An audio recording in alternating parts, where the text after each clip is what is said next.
تیرا ربی پر آہو بکا نہ کی اور ہم نے اس کو دل سے برا نہ جانا تو پھر دیکھ لینا یہ پورے کا پورا جہاز جو ہے یہ کولیپس ہونے والا ہے.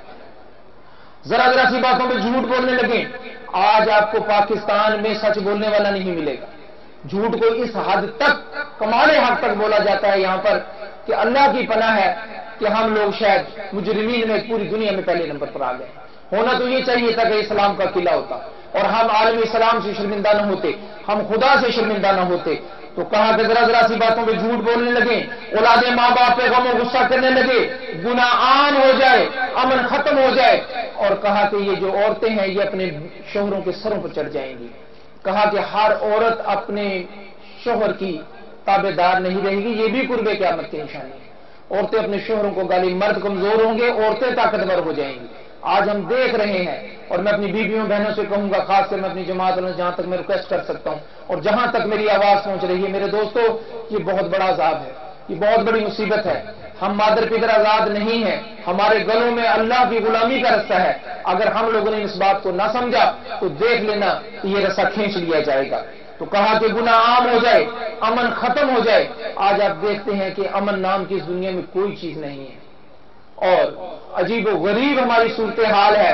ایک مقدمہ جو چلتا ہے یہاں پر, ایک نسل اس مقدمے کو بھگتتی ہے, اس کے بعد اس کا بیٹا بھگتتا ہے, پھر اس کے بعد اس کا پوتا بھی وہی مقدمہ بھگت رہا ہوتا ہے. یہ ہے پاکستان. میرے دوستو یہ عظیم ترین ملک, یہ ایسی سرسبز جگہ جو اللہ نے انعام کی صورت میں ہمیں دی تھی, ہم نے اسے برباد کر دیا ہے. دوستو ہم نے اس کو ضائع کر دیا ہے. دوستو کچھ لوگ ایسے ضرور ہوں جو حق کی بات کو سمجھ لیں. میرے دوستو پاکستان کو برباد نہ ہونے دو. پاکستان دنیا میں سب سے زیادہ خوبصورت علاقہ ہے. پاکستان پر اللہ کی رحمتیں برستی ہیں. پاکستان میں 4 موسم ہیں جو پوری دنیا میں کہیں نہیں ملتے. پاکستان میں وہ رحمت عظیم ہے اور پاکستان میں اللہ کا وہ کرم برستا ہے جو کہیں اور نہیں ہے. لیکن بدنصیبی یہ ہے کہ اس کے خزانے رات کو بھر جاتے ہیں اور صبح کو لوٹ لیے جاتے ہیں. میرے دوستو ہمیں ان چیزوں سے بچنا ہے, ہم ان لوٹ مار والوں میں شامل نہ ہوں, ورنہ کل اللہ تعالیٰ تمہارے اعمال میں سے ان تمام معاملوں کو رائی رائی کا حساب ہونے والا ہے. اور دین بیچ کر دنیا کمانے لگیں, باہمی رشتے ناطے توڑنے لگیں, انصاف کمزور ہو جائے, ظلم طلاق ناگہانی موت عام ہو جائے, مسجدیں سجائی جائیں, اونچے اونچے مینارے بنائے جائیں, سب سے رذیل انسان قوم کا قائد بن بیٹھے, تو سمجھ لینا کہ قیامت تمہارے سروں پر آ گئی ہے. بدکاروں کی آوازیں مسجدوں میں بلند ہونے لگیں. آج آپ دیکھتے ہیں کہ جو علاقے کا سب سے بدماش آدمی ہے, جو سب سے ذلت والا آدمی ہے, وہ مسجد کا چودھری ہوتا ہے. شریف آدمی تو مسجد کا چودھری ہو ہی نہیں سکتا. یہ اس طرح ہمارے حالات پیدا ہو گئے, اس طرح ہماری سوچیں ہو گئی ہیں. اور یہی وجہ ہے کہ ہم لوگوں کو حق کی پہچان ہی نہیں رہی, نہ ہمیں ووٹ کی قیمت کا اندازہ رہا, اور ہم لوگ پہلے خود ہی برے لوگوں کو ووٹ دیتے ہیں. جب یہ ہمارے سروں پہ مسلط ہو جاتے ہیں تو پھر ہم روتے پھرتے ہیں کہ ہماری سنتا کوئی نہیں. میرے دوستو اپنے حقوق کو پہچانیے, اپنے حق کو پہچانیے, دین اسلام کو پہچانیے, تو آپ دیکھ لینا کہ یہ دنیا سیدھی ہو جائے گی اور اونچے اونچے مینارے بنائے جائیں, سب سے رذیل انسان قوم کا قائد بن بیٹھے, بدکاروں کی آوازیں مسجدوں میں بلند ہونے لگیں, شراب نوشی عام ہو جائے, زناکاری کثرت سے ہونے لگے. ہر آدمی ہر عورت کے ہاتھ میں ایک موبائل ہے.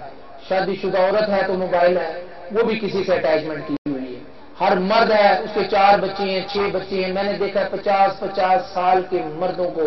یہ کھلے طریقے سے میں بات کہہ رہا ہوں کہ دنیا سے بزرگی ختم ہو گئی ہے, سفید بالوں کی حیا بھی دنیا سے ختم ہو گئی ہے.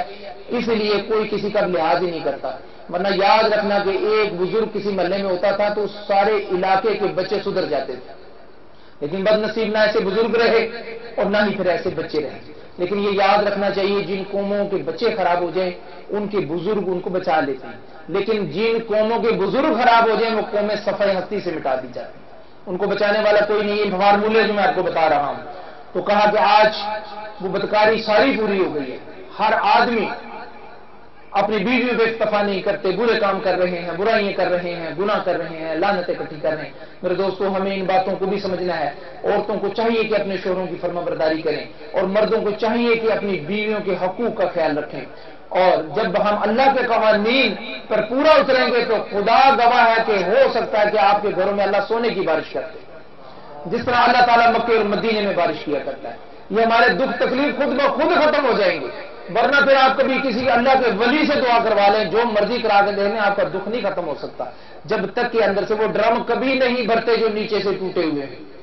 آپ سوچ لیں تو کبھی نہیں بھر سکتا وہ ڈرم جو نیچے سے، اوپر سے 1000 پانی ڈالے جائیں گے اس کا پینڈا پھٹتا ہی چلا جائے گا۔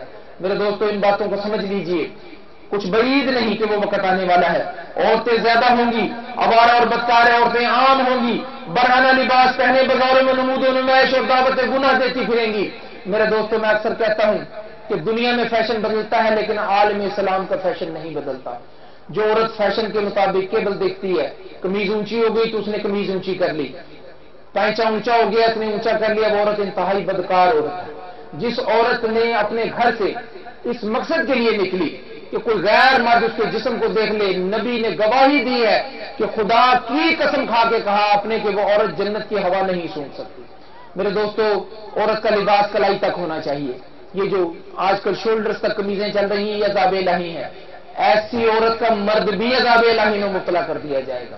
میں حیران ہوتا ہوں کہ جب کسی موٹر سائیکل پر کوئی برہنہ عورت بیٹھی ہوتی ہے تو میں عورت کو تو نہیں دیکھتا، میں دیکھتا ہوں کہ آگے جو بندہ بیٹھا وہ ضرور کوئی بدکار آدمی بیٹھا ہوا ہے۔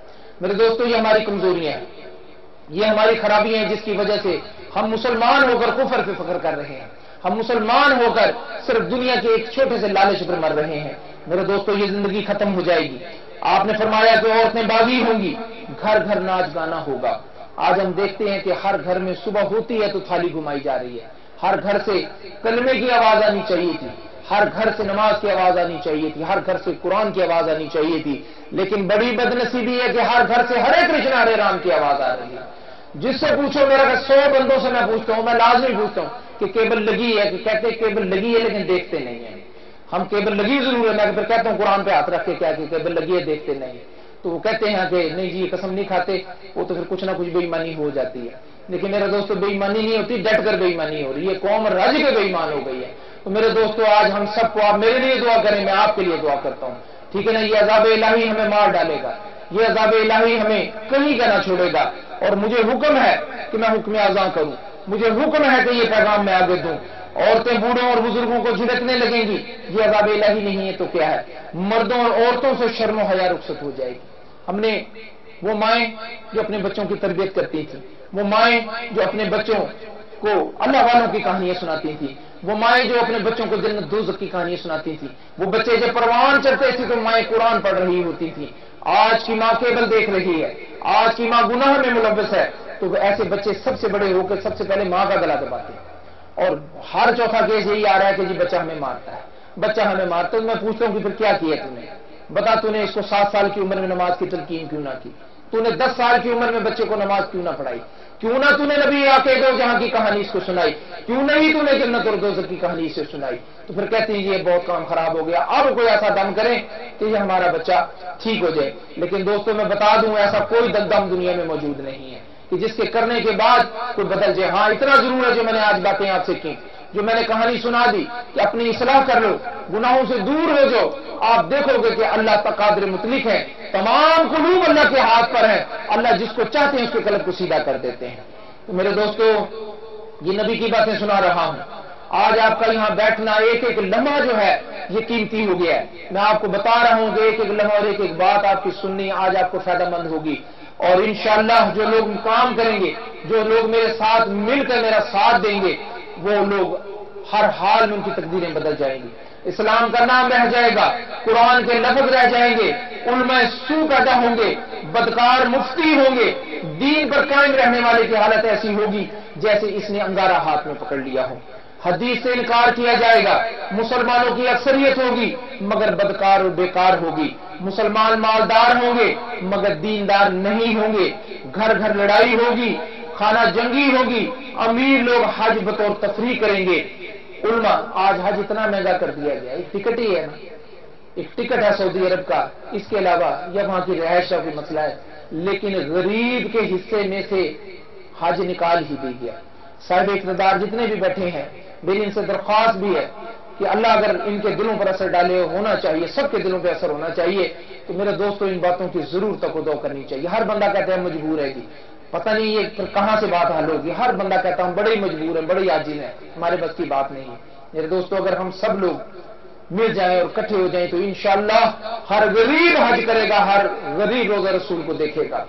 مگر دیندار نہیں ہوں گے، امیر لوگ حج بطور تفریح کریں گے، مال حرام کماؤ، غریبوں کا